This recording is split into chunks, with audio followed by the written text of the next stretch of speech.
हाँ बेटा, कुछ क्वेश्चन है हमारे पास जिनकी हम बात करते हैं, जिनमें से एक क्वेश्चन रहेगा आपका कि यहां पर क्वेश्चन दे रखा है कि सोनीपत जिले का क्षेत्रफल कितना है। अगर मैं आपको बता दूं कि सोनीपत जिले का जो क्षेत्रफल रहेगा बेटा वो कितना रहेगा आपका 2122 वर्ग किलोमीटर। ये आपका सोनीपत जिले का क्या रहेगा बेटा क्षेत्रफल रहेगा। अगर बात करें सोनीपत की स्थिति की तो हरियाणा में ये कहां पर स्थित रहेगा बेटा, हरियाणा के मध्य पूर्व में ये स्थित रहेगा। हरियाणा के मध्य पूर्व में स्थित रहेगा बेटा कौन, सोनीपत हरियाणा के मध्य पूर्व में स्थित रहेगा। अगर हम बात करें यहाँ की स्थापना की, सोनीपत की स्थापना की अगर हम बात करें तो 22 दिसंबर 1972 को सोनीपत की क्या की गई थी बेटा, स्थापना की गई थी। 22 दिसंबर 1972 को सोनीपत की क्या की गई थी बेटा, स्थापना की गई थी। बात करें सोनीपत के साक्षरता दर की तो यहाँ का जो 2011 का साक्षरता दर था बेटा वह कितना था आपका 80.8% सोनीपत का क्या रहेगा, साक्षरता दर रहेगा। आगे हम बात करते हैं यहाँ के जनसंख्या घनत्व की, तो यहाँ का जो जनसंख्या घनत्व रहेगा बेटा वह आपका कितना रहेगा 687 प्रति व्यक्ति वर्ग किलोमीटर यहाँ का क्या रहेगा बेटा जनसंख्या घनत्व रहेगा। यहाँ पर क्वेश्चन में कहा गया है कि हरियाणा में स्वर्ण नगरी के नाम से किस शहर को जाना जाता है। तो याद रखना बेटा स्वर्ण नगरी के नाम से प्रसिद्ध जो शहर रहेगा वो सोनीपत रहेगा। सोनीपत को स्वर्ण नगरी के साथ साथ स्वर्णप्रस्थ के नाम से भी जाना जाता है और स्वर्णप्रस्थ के साथ साथ इसको साइकिल सिटी के नाम से भी जाना जाता है और साइकिल सिटी के साथ साथ इसे एजुकेशन सिटी के नाम से भी इस शहर को जाना जाता है।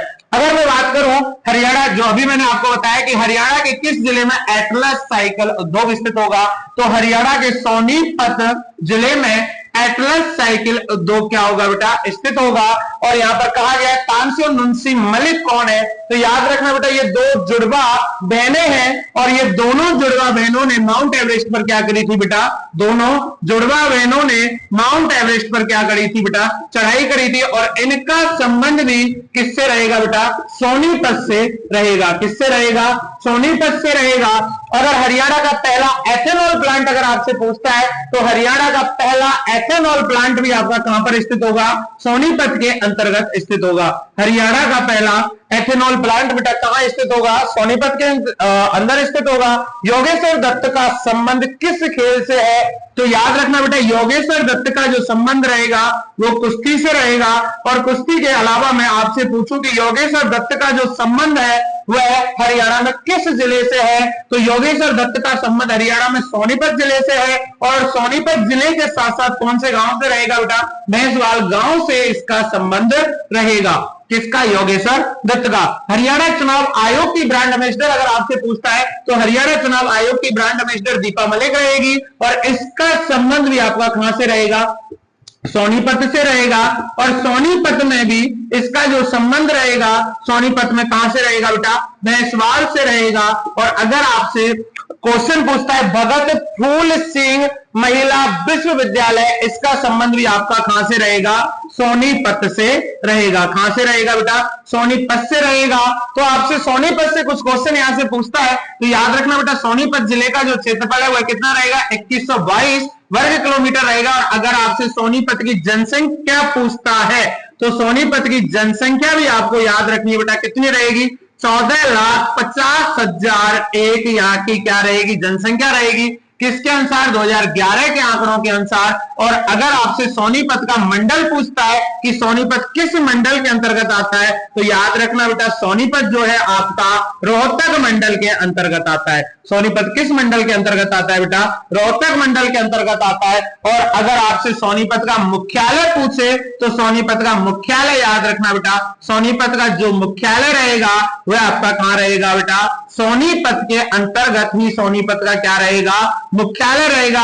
और सोनीपत जो है वो एटलस साइकिल उद्योग के लिए क्या रहेगा बेटा, प्रसिद्ध रहेगा। एटलस साइकिल के लिए सोनीपत क्या रहेगा, स्थित वो प्रसिद्ध रहेगा। और तानसी और नुंसी इन दोनों का संबंध भी आपको याद रखना है बेटा, इनका संबंध भी कहां से रहेगा, सोनीपत से रहेगा। और पंडित लक्ष्मीचंद का संबंध भी आपसे पूछता है तो इसका संबंध भी किससे रहेगा बेटा, इसका संबंध भी आपका किससे रहेगा, सोनीपत से रहेगा। और इसे सोनीपत से इसका क्या रहेगा बेटा, इसका संबंध रहेगा। पंडित मांगेराम का संबंध भी आपका कहां से रहेगा? सोनीपत से रहेगा। और अगर मैं आपसे यहां पर क्वेश्चन पूछ लूं कि यहां का जो लिंगानुपात रहेगा सोनीपत का, तो सोनीपत का लिंगानुपात आपका कितना रहेगा बेटा? तो 856/1000, यानी कि यहां का जो लिंगानुपात रहेगा, यहां का लिंगानुपात कितना रहेगा? सोनीपत का लिंगानुपात 856/1000, यानी कि 1000 लड़कों पर 856 लड़कियां, 1000 लड़कों पर 856 लड़कियां। अगर सोनीपत जिले की मैं आपसे स्थापना पूछूं कि सोनीपत जिले की स्थापना कब की गई, तो कब की गई? 22 दिसंबर 1972 को आपके सोनीपत जिले की क्या करी गई है बेटा? स्थापना करी गई है। और अगर मैं आपसे पूछूं कि मशरूम उत्पादन में जो सोनीपत जिला है, वह मशरूम उत्पादन में आपका कौन सा गांव यहां का प्रसिद्ध है, तो यहां का जो गांव है बेटा कुबड़ू। कौन सा गांव रहेगा? सोनीपत का कुबड़ू गांव, ये आपका मशरूम उत्पादन में प्रथम रहेगा। कुबड़ू गांव जो है मशरूम उत्पादन में क्या रहेगा बेटा? प्रसिद्ध रहेगा। और जलेबी आपकी कहां की फेमस रहेगी? गोहाना की जलेबी जो है बेटा वो क्या रहेगी? फेमस रहेगी। आपको सबसे ज्यादा यहाँ के प्राचीन नाम उपनाम याद रख लेने हैं। और आपको योगेश्वर दत्त का संबंध किस खेल से रहेगा बेटा? योगेश्वर दत्त का संबंध आपका कुश्ती से रहेगा। राष्ट्रमंडल खेलों में कुछ करके भी आया है, याद रखना। और हरियाणा चुनाव आयोग की ब्रांड एम्बेसडर दीपा मलिक का संबंध भी आपका किससे रहेगा बेटा? सोनीपत। और सोनीपत में भी कौन सी जगह बेटा? भैंसवाल से रहेगा। और भगत फूल सिंह महिला विश्वविद्यालय का संबंध भी कहां से रहेगा बेटा? सोनीपत से रहेगा। और आपको याद रखना है बेटा, यहां पर एक आधुनिक आंगनवाड़ी आपसे पूछता है कि देश की प्रथम आधुनिक आंगनवाड़ी, देश की प्रथम आधुनिक आंगनवाड़ी, देश की प्रथम आधुनिक आंगनवाड़ी, देश की प्रथम आधुनिक आंगनवाड़ी कहां पर स्थापित की जा रही है? तो नंदगढ़ सोनीपत के अंतर्गत क्या की जा रही है बेटा? स्थापित की जा रही है नंदगढ़ हसनपुर। कहां बेटा? नंदगढ़ हसनपुर। नंदगढ़ हसनपुर के अंतर देश की प्रथम आधुनिक आंगनवाड़ी क्या की जा रही है बेटा? स्थापित की जा रही है। तो इसका संबंध भी कहां से रहेगा? सोनीपत से रहेगा।